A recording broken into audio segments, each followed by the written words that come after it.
सरपंच साहब क्या कहना चाहेंगे, इस गांव का क्या इतिहास रहा है, कब ये गांव बसा था, कुछ इस बारे में? ये बुजुर्गों से सुनी है जी, 400-450 साल पहले गांव बसे हैं। और गांव में जो जाट गोत्र में डुड्डी गोत्र गांव में आगे बसे थे। बाद में धीरे धीरे आते रहे सभी सारे लगभग राजस्थान से आगे बसे हैं गांव में। और इतिहास ये जी पॉलिटिकल गांव रहा है सीधा से मेरा गाँव। 1900 आज़ादी के टाइम से पहले भी हमारे जो चौधरी कमल सिंह के पिताजी रणजीत सिंह है वो एमएलए थे, 1946 में एमएलए थे। उसके बाद में भी वो भी रहे हैं, सरदार हरी सिंह रहे हैं, चौधरी कमल सिंह पंचायत विकास मंत्री रहे हैं, चौधरी पूर्ण सिंह डाबड़ा रहे हैं एमएलए। तो राजनीतिक गांव रहा है शुरू से। और बाकी मेरे गांव में राजेंद्र भाई साहब है, उन्होंने ग्राउंड तैयार कर रखा है, हॉकी का ग्रेसी ग्राउंड है, बच्चों को खिलाते हैं, इंटरनेशनल लेवल के प्लेयर तैयार कर रखे हैं सारे। गांव में अगर सुख सुविधाओं की बात करें तो कौन कौन सी सुविधाएं गांव में है और किन किन सुविधाओं की आपको दरकार है, आप चाहते हैं कि अगर पैसा मिले तो गांव में ये सुविधाएं भी उपलब्ध? एक तो मेन तो मेरे गांव में हॉकी का क्रेज है, बच्चे हॉकी में इंटरेस्टेड है, इंटरनेशनल प्लेयर है।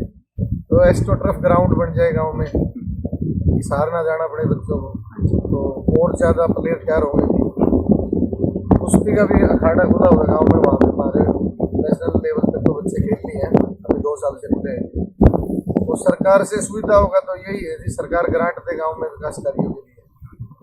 कोई विशेष जो आप चाहते हैं? स्टेडियम बना दे जी। और एक हमारा मेन बस स्टैंड है, यहाँ बड़ी धर्मशाला दुकानें ग्रांट मिल जाती है, सारा कचरा बाकी लगे हुए हैं। मेरा नाम मनीष है, मैं यहीं डाबड़ा गांव का रहने वाला हूँ। मैं तकरीबन 13-14 साल से हॉकी खेल रहा हूँ। पहले 2-3 साल गांव में खेला हूँ, भाई साहब के साथ में प्रैक्टिस की है। उसके बाद में मैं बाहर हॉस्टल में रहा हूँ, नेशनल मेडल है हमारा। मेरे साथ तकरीबन 40-50 बंदे खेलते हैं। मेरे गांव के ही जो बाहर रहते हैं, अच्छे राष्ट्रीय अंतर्राष्ट्रीय स्तर पर हॉकी खेल रहे हैं। पिछले बार लास्ट पेरिस में भी हमारा गांव का एक लड़के ने रिप्रेजेंट किया था, उसका ओलंपिक में मेडल आया था। हमारी बस यही रिक्वायरमेंट है कि हमारे गांव में एस्ट्रो टर्फ हो, क्योंकि और आज के टाइम पे जो भी हॉकी चल रही है वो ज़्यादातर एस्ट्रो टर्फ पे ही चल रही है। हमने तो ग्रास से स्टार्ट किया था, बाहर जाके देखा तो एस्ट्रो टर्फ हर जगह पे एस्ट्रो टर्फ लगा हुआ है। मोस्टली हरियाणा में तो बहुत ज़्यादा ही है ना। तो पहले भी हमने बहुत बार काफ़ी प्रयास किया इसके लिए, और बोलते रहते हैं, कोई भी हमारे पास कोई बड़ा ऑफिसर आता है या कोई भी उनको बोलते हैं कि हमारे ग्राउंड पर हॉकी एस्ट्रो टर्फ लगाया जाए। नमस्कार जी, मेरा नाम राजेंद्र सियाग, गांव डाबड़ा से मैं हॉकी कोच हूँ और पिछले 25-30 सालों से बच्चों से प्रैक्टिस करवा रहा हूँ। उस प्रैक्टिस का बच्चों का जनरेशन का अच्छा प्रभाव पड़ रहा है, जिसकी वजह से बच्चों ने अच्छी अचीवमेंट दी है। जैसे एग्जाम्पल के तौर पर संजय है, ओलंपिक में ब्रॉन्ज मेडल लेके आया है। 2-3 बच्चे स्कूली इंडिया में गोल्ड लेके आए हैं। उसके बावजूद स्कूली वर्ल्ड कप का कैप्टन डाबड़ा से रहा है। स्कूली इंडिया जो टीम थी उसमें भी 2 बच्चे थे, संजय था, अमित था।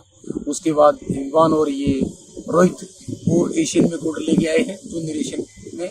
और फिलहाल इंडिया प्रो लीग में संजय खेलने गया हुआ है। और 40-50 बच्चे गांव के जॉब पे हाथ अलग अलग डिपार्टमेंटों में जॉब कर रहे हैं। नशे से बच्चे दूर रहे, सिर्फ ये मेरे गांव की तरफ से पूरा सहयोग मिल रहा है। सरकार की तरफ से मेरी थोड़ी सी रिक्वेस्ट है, अगर सरकार चाहे तो मेरे को अगर टर्फ देगी तो मेरी परफॉर्मेंस और आगे बढ़ेगी और जनरेशन जो है वो नशे की तरफ नहीं जाएगी। बच्चे मेहनत करेंगे, प्रैक्टिस करेंगे तो गांव का नाम रोशन करेंगे, देश का नाम रोशन करेंगे। कोच साहब, अगर लड़कियों की बात करें तो लड़कियां भी क्या गेम्स में खेलती है गांव की लड़कियां? हाँ, गाँव की लड़कियाँ हमारी बैडमिंटन में भी है, रेसलिंग में भी है, क्रिकेट में भी एक लड़की रणजी खेल के आई है।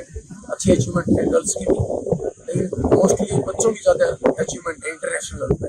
8-10 बच्चे हैं जो इंटरनेशनल लेवल पे खेल चुके हैं। मैं तो यहाँ सेवादार हूँ, बाबा भोलागिरी का सेवा कर रहा हूँ। यहाँ बाबा भोलागिरी के दया कृपा से हमारे गांव में ओला जी गिरते, हर 4 अप्रैल का भंडारा लगता है बड़ा।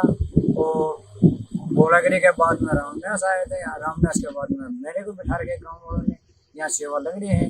तो यही पूरी मान्यता है गाँव की तरफ से, हर 4 तारीख को भंडारा होता है और सेवा लग रहे हैं। अगर आप ये वीडियो YouTube पर देख रहे हैं तो हमारे चैनल को सब्सक्राइब करें और बेल आइकन को दबाना ना भूलें। अगर आप Facebook पर ये वीडियो देख रहे हैं तो हमारे पेज को लाइक करें।